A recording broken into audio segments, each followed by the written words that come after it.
Harry Burrows and his wife Martha own Timeless Toys in Lincoln Square. They've been in business for 16 years. Last year's holiday sales were down, and they don't know what to expect this year. Like many retailers, they're worried about this year's sales. For us in the especially toy business, the rest of the year basically is treading water, and Christmas is that one area of time where suddenly your profits are way over your cost of doing business. Retail merchants can earn anywhere between 20 to 40% of their annual sales during the holiday season. Burrows said that they've always been able to predict sales within 5% until last year.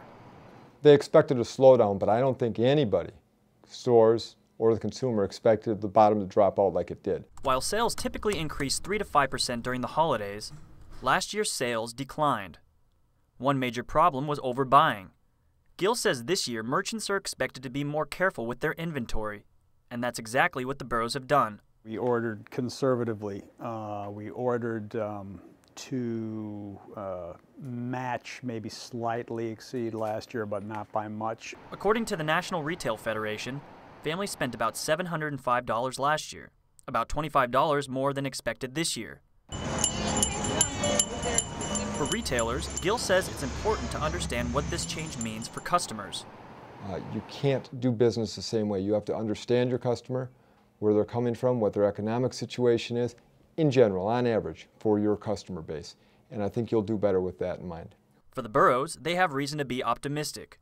Since we are comparing the last half of October to this last half of October, we're trending up a little bit, which is good.